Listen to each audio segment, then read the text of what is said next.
Ada sebuah perkembangan penting tentang gerakan mahasiswa di Indonesia. Mereka terpecah, mereka tidak lagi bersatu. Bahkan terkesan masing-masing kubu sibuk mencari panggungnya sendiri-sendiri.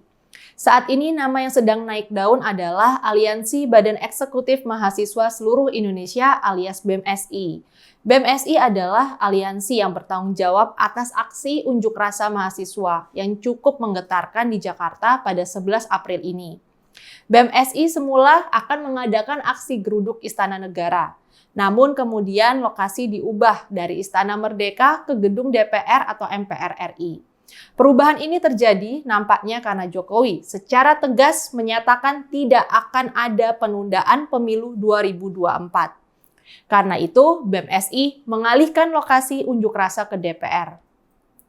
Mereka bilang, BEM-SI menuntut agar DPR tidak melakukan amandemen Undang-Undang Dasar yang memungkinkan penambahan masa jabatan presiden menjadi 3 periode. Tapi walau bernama BEM-SI seluruh Indonesia, unjuk rasa itu melibatkan hanya 18 BEM perguruan tinggi. Di dalamnya pun tidak terdapat nama-nama universitas terkemuka Indonesia seperti UI, ITB, Unpad, UGM, Unibrau, dan lain-lain. Di antara nama yang mungkin cukup dikenal dalam BEM-SI hanyalah UNJ Jakarta, UNRI Riau, Universitas Andalas Padang, Universitas Diponegoro, UNS Surakarta, dan Universitas Sudirman. Koordinator BEM-SI adalah Presiden BEM Riau, Kaharudin. Anggota lainnya tidak cukup menonjol seperti Stisebi, Stidama Agung, Stis Al-Wafa, IAI Taskia, dan lain-lain. Aliansi BEM-SI pada awalnya memiliki anggota jauh lebih banyak. Mereka sudah terbentuk sejak 2007, tapi pada 2021 terjadilah perpecahan. Itu terjadi saat Musyawarah Nasional Munas di Universitas Andalas Padang April 2021. Nah, pemicunya adalah keputusan panitia membatasi kuota peserta yang hadir di lokasi Munas. Alasannya untuk menegakkan protokol kesehatan.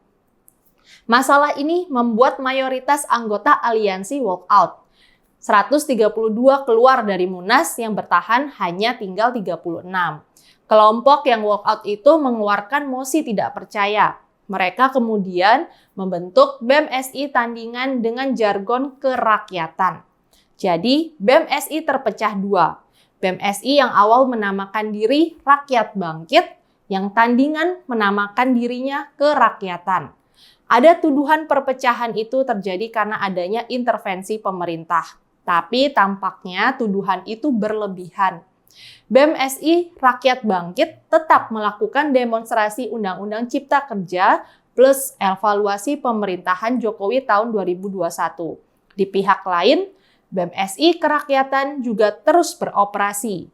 Pada September 2021, mereka menggelar Rakernas di Universitas Muhammadiyah Yogyakarta. Dalam Rakernas tersebut, Kepala Staf Angkatan Laut Yudo Margono datang langsung ke UMY memberi ceramah. Tapi yang penting, mereka juga mengundang Anies Baswedan untuk hadir secara virtual. Kedua BEM ini saling mengklaim paling berhak menggunakan nama BEM seluruh Indonesia. Mereka juga sering terlihat berkompetisi menarik perhatian. Salah satu contohnya, sikap mengenai pemecatan pegawai KPK. Keputusan tersebut diprotes BEM-SI Rakyat Bangkit dengan cara menggelar unjuk rasa di Jakarta, menuntut Presiden Jokowi mengangkat pegawai KPK yang dipecat menjadi ASN.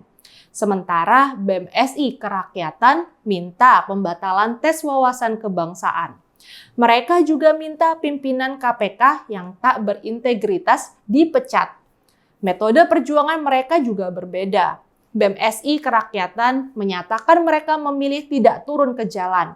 Mereka memilih metode kajian, analisis ilmiah, dan diskusi. Selain dua BEM-SI itu, ada pula aliansi BEM Nusantara, BEM RI, dan BEM Nasionalis. Yang namanya sempat muncul menjelang aksi 11 April ini adalah BEM Nusantara. 6 mahasiswa perwakilan BEM Nusantara Jumat lalu bertemu dengan Ketua Dewan Pertimbangan Presiden, Wiranto. Seusai pertemuan dengan Wiranto, koordinator BEM Nusantara mengatakan tidak akan terlibat dalam aksi BEM SI pada 11 April. Mereka menyatakan memilih audiensi untuk menyampaikan aspirasi penolakan perpanjangan masa jabatan presiden. BEM Nusantara mengklaim mewakili sejumlah BEM regional. Mereka adalah 5 Jaya, Lingkar Mahasiswa Jakarta Raya, 5 Bara, Lingkar Mahasiswa Bandung Raya, 5 Mira, Lingkar Mahasiswa Minang Raya, 5 Suma, Lingkar Mahasiswa Surabaya dan Madura. Namun rupanya BEM Nusantara pun terpecah. Terdapat 2 kubu BEM Nusantara. Ada BEM Nusantara kubu Eko Pratama dan ada BEM Nusantara kubu Dimas Prayoga. Yang bertemu Wiranto adalah BEM Nusantara kubu Eko Pratama. Pernyataan kubu Eko lantas diprotes. Menurut kubu Dimas, kubu Eko tidak boleh semena-mena menggunakan nama BEM Nusantara. BEM Nusantara sendiri semula dibentuk untuk menampung berbagai BEM dari kampus-kampus yang tak masuk BEM SI, umumnya dari perguruan tinggi swasta.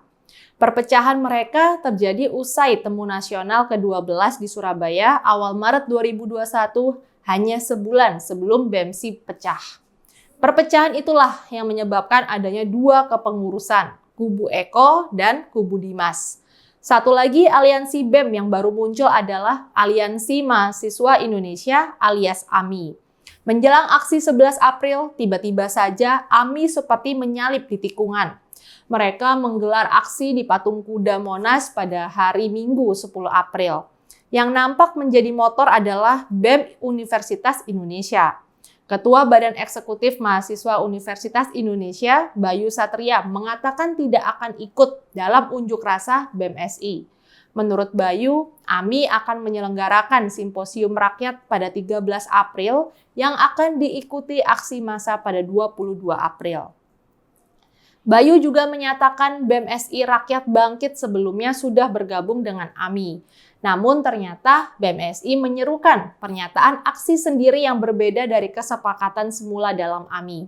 Selain itu ada pula yang berbasis kota. Misalnya saja ada aliansi BEM se-Bogor yang sudah melakukan aksi lebih dulu pada Jumat 8 April lalu. Jadi saat ini ada banyak aliansi gerakan mahasiswa.